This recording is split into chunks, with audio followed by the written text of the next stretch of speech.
Our Role and Responsibilities of Community and Public Health by Sarah Vack.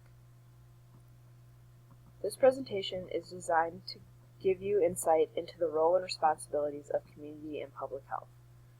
Within this idea of community and public health, the well-being of populations will be examined, the public health organizational system will be evaluated, legal and ethical dimensions of health services will be examined, funding of health services analyzed, and the role of communication throughout health programs will be discussed.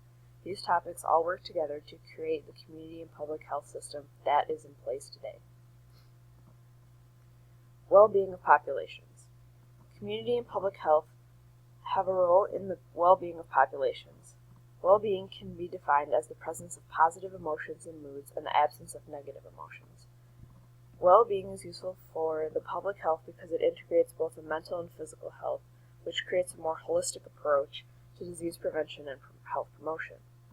Well-being is also a valid population outcome measurement that goes beyond morbidity, mortality, and economic status. It tells us how the public personally perceives how their own life is going based on their own perspective and is meaningful to them.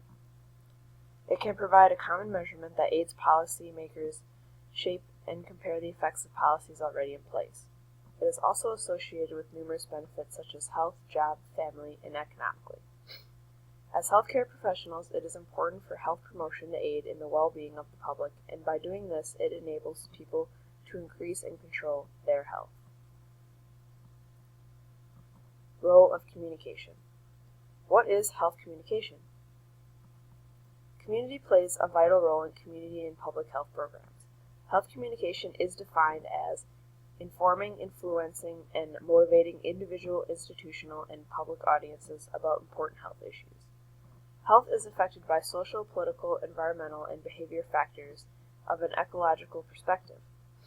Public health communication embraces this by encouraging communication strategies and interventions such as tailoring messages at an individual level, target messages at a group level, social marketing at the community level, media advocacy at the policy level, and media campaigns at the population level.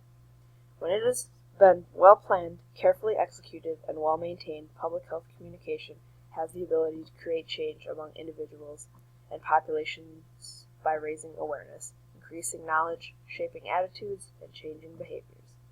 Lastly, using an audience-centered philosophy helps programs to be both ethical and effective. Information from and about the intended audience should include the audience's ideas, needs, and values in order for it to be relevant. Funding of health services. The funding of public and community health services range from a large grouping of funding programs. The most recent program is the Affordable Care Act, ACA. The ACA was passed in 2010. It provided new enhanced guidelines for access, financial resources, and access to healthcare insurance.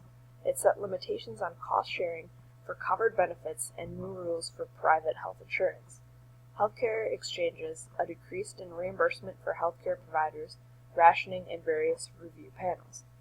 The specific titles within the Act are what is to be implemented. The ACA provides limits on what insurance companies can spend with premiums, offers free prevention services such as screenings and immunizations, help with prescription drug expenses as long as it is through Medicare. Children are allowed to stay on their parents' insurance plans through the age of 26. Tax breaks for small businesses to pay for health care for employees. Children cannot be turned down for coverage based on pre-existing conditions such as asthma. Adults who refuse coverage can still obtain insurance through a pool operated by the government. Medicaid will be expanded to include low-income individuals in every state, and if a person loses his or her job and not have coverage through his or her employer, he or she will be eligible for a health tax credit to purchase coverage. Other system funders include a blend of private pay and employer-based insurance companies. These programs are funded directly through public health and other government agencies.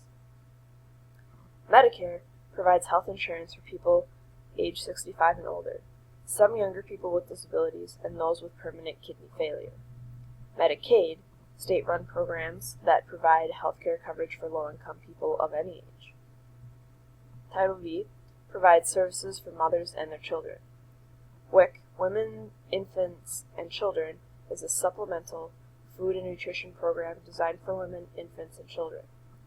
SHIP, the state's health insurance assistance program, is a national counseling and assistance program that focuses on providing educational services to those with Medicare. CHIP, Children's Health Insurance Program, is a public offering of a free or low-cost health insurance for those under the age of 18. Organizational structure.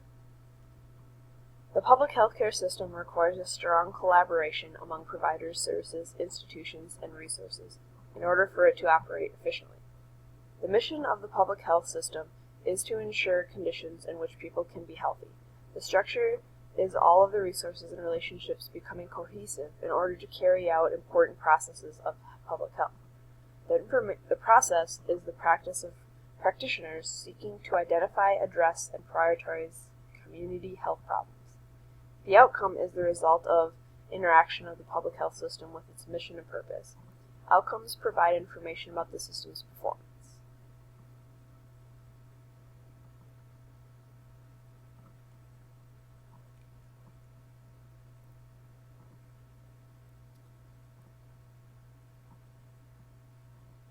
The U.S. healthcare system is unlike any other in the world in the blending of public-private partnerships.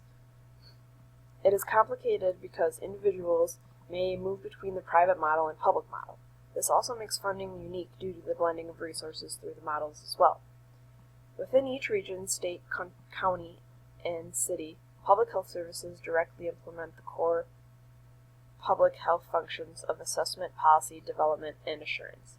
Focus has been on assessment, evaluation, and implementation of activities directed to improve the health of the target population. Legal and ethical dimensions. As healthcare professionals, we are faced with different legal and ethical decisions that pertain to public and community health services. However, there are some tools to aid us in making these tough decisions and in guiding how we operate on a daily basis. The first dimension we can look at through the Public Health Code of Ethics. This code was developed to provide a statement of values, obligations, and ethical guidelines for public health policies, programs, and institutions. The second dimension is an approach to moral thinking that informs public health ethics arise from bioethics and the application of its language, concepts, and theories. The third dimension focuses on a health and human rights perspective. Public health and the human rights are related through the social and economics of health and the responsibility of governments to promote social justice as a foundation for the health of their citizens. In addition, a financial disclosure system, the insurance of the executive branch ethics program are in compliance with laws and regulations, and by conducting outreach to the general public. All help to be sure ethics are applied and enforced through laws and have an impact on the nation's health. These are my references, and thank you for your time.